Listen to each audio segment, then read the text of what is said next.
hoax, we need a speed master. Big money flowing, that's a signal in the air. Inside of confidence, for a win we gotta care. Index and Daiso, the tools of the trade. Heels, racing tips, the winning moves are made.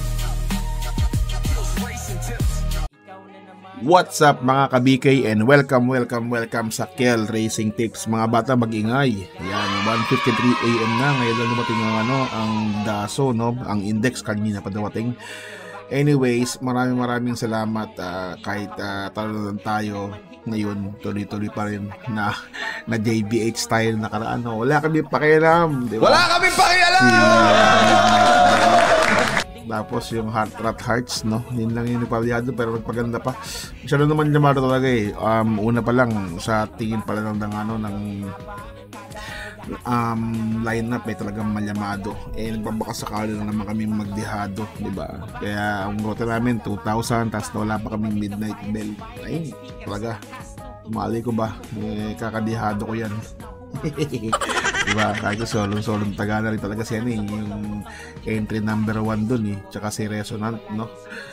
So, ayun. So, meron tayong karera araw ng Wednesday, September 24, 2025. Ngayong week ng September, patapos na eh. Sunday, October na, no? So, tara mga boss, sasay muna asawa ko. What's up mga ka-BK muna para swertein tayo. Let's go. What's up mga ka-BK? What's up mga ka-BK? Sabi ng asawa ko, let's go to race number 1. Race number 1 mga boss, meron tayong 3-year-old above maiden race. Placers po ito, 1,400 meters ang distansya. Isa lang ang couple entry natin dito, no? Yung entry number 5 na si Attorney Menona tsaka si Alapaap, no? So dito po sa sakiti ang entry number 4 na si Uno Magnifico. Pwede ko naman solohin yan mga boss, kasi ito yung nabalikan lang siya ni dapat ka-graduate ito nakaraan eh. Nabalikan lang siya ni Cerveza, no? So maganda sana to kung nakagraduate siya, pero ito parang feeling ko pwede na siyang manalo ulit dito na maganda yung binigay niya nakaraan. Hindi ko alam kung kailangan, silipin ko lang sa index mga boss. Wait lang kung ano bang ginawa niyang oras, tinala niya 126 pa rin, consistent din, 126.4 din, di ba? Ay nakaraan pala 127, bumaba. Ganda na lang ginawa nito, kalaban sila Cerveza, Labono. Anyways, di ko alam kung basa pista nung nakaraan na yun, di ba? So dito entry number 4 tayo dito na si Uno Magnifico. Alright, ayusin mo nga to, wait lang ayusin ko lang po muna. Uno Magnifico tayo dyan. Tapos sa forecast nyo, walang iba kundi si Speed Dancer ni PM Caballejo. Yan, pwede yan. Tapos lagyan nyo ng pag-quartet nyo, entry number 2 na si Golden Diet, dihado yan mga boss. Tsaka yung entry number 3 na si Mink Coat.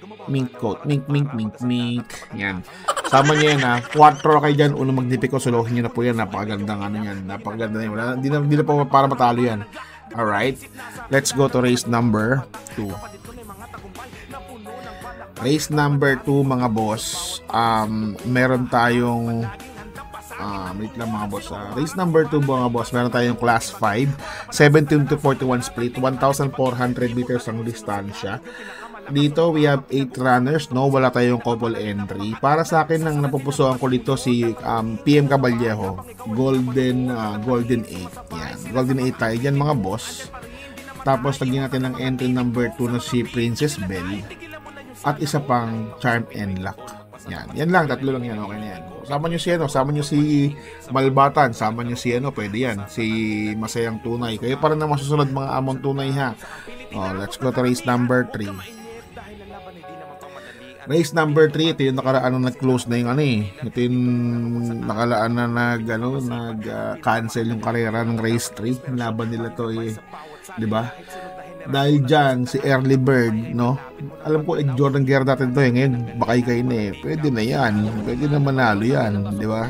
Kung kay Jordan Guerra nyo ilalagay yan talagang walang panalo yan. Ito, bakay kayo na yan, baka bakay kayo yan. Diba? Puro Jordan Guerra yan, kaya bakay kayo na. Alright, atin makbo na pala nung nakaraan to nung 9/14, diba? September 14, 10 days ago. Baka kayo na pala. Pangilan siya ron, pang 7, pabalongkot. Pero malalakas naman yata yung kalaban niya ron eh. Sila Modern Stroke, California King yata yung kalaban niya ron. Sila Caloocan Sap, diba? So dito, bumaba na yung grupo. Tama ba? Ay, hindi, ganun pa rin. Pero bumaba na yung mga kalaban niya. I mean, kaya mga kakayanan niya na to. So dito mga boss, malang mag 8-7 lang ako rito. Mag 8-7 lang ako rito mga boss. Dahil position kay entry number 8. Pero gusto ko sama yung entry number 4 na yun, si Early Bird. Diba? 8 tayo dito, tapos 7 tayo dyan, na si Double Strike. Tapos nag-get din si entry number 4. Yung gusto ko number 4 na to eh. Pwede to.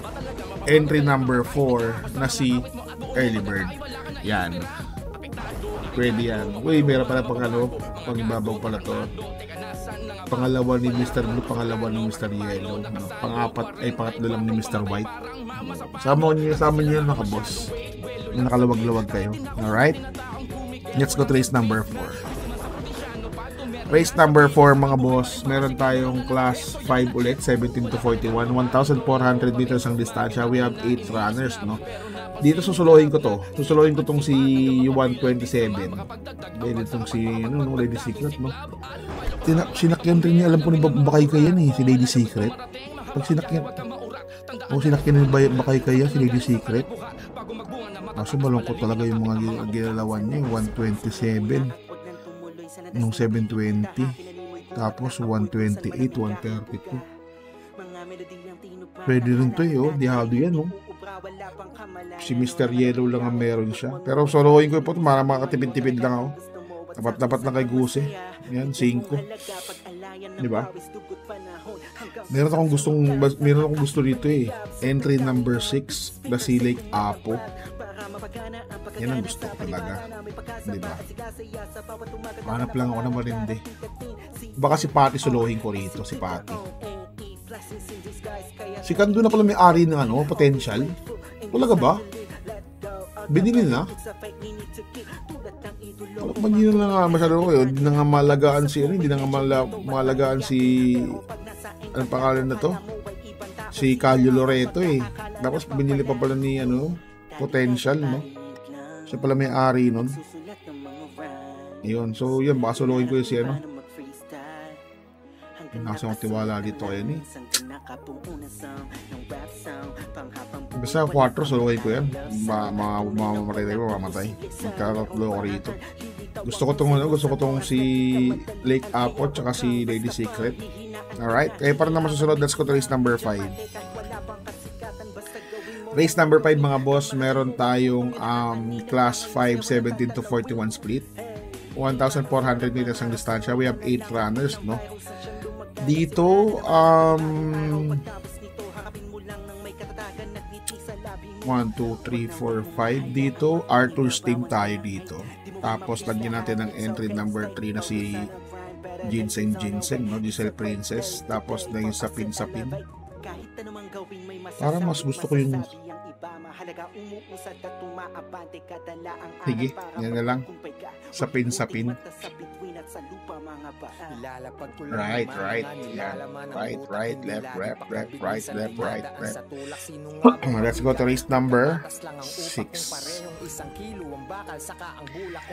Race number 6 mga boss. Meron tayong class 5, 17 to 41 split. 1,400 meters ang distansya. We have 8 runners. No, dito magdadalawa lang siguro ako dito. Luke Skywalker, of course.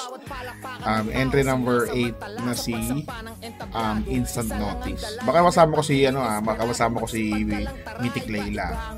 Sama natin si Mythic Layla. Yan, sama natin yan. Okay na yan, 385. 385 okay na yan, pero baka masama ko yun si Mythic Layla. Alright?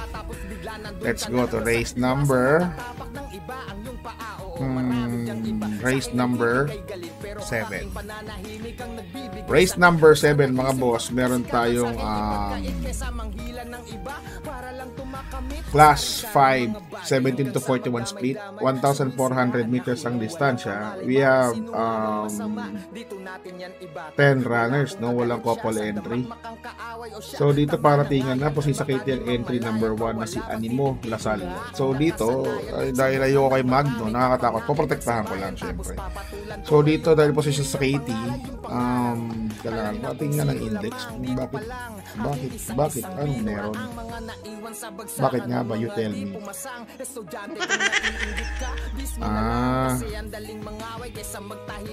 Okay, kasi nga may 127 siya, puro 128, 120. Maganda naman ang ginawa.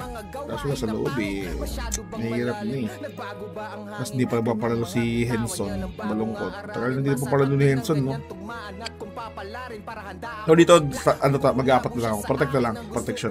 Protection lang ako, mga boss. Sino yung apat na yun? Entry number 1 na si Animo Lasal. Lagyan ko to ng entry number 7 na French Leather. And of course, entry number 2 na si Galactus. At yung isa pa na entry number 3 na si Angry Maxine. Alright. Kaya para naman masusunod, mga boss, pwede nyo lagay si Gold Rush, pwede nyo lagay si Out of Touch dyan. Pero para sa akin dito, okay na ako rito.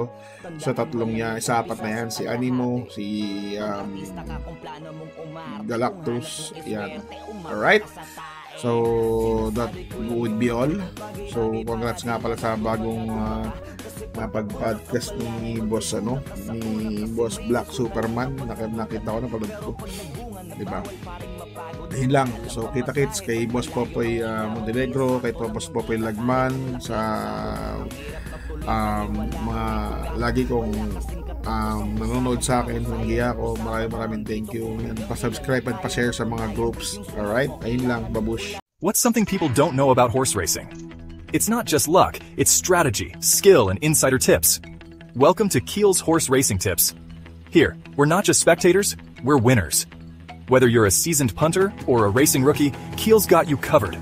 Catch glimpses of Keel breaking down the stats, reviewing the races, and giving you the thumbs up on the best bets. With Keel's expertise, you'll be making your way to the winner's circle in no time. So saddle up and join the excitement. Hit that subscribe button now for exclusive tips and insights. Ride with us to the winner's circle. Subscribe now for winning insights.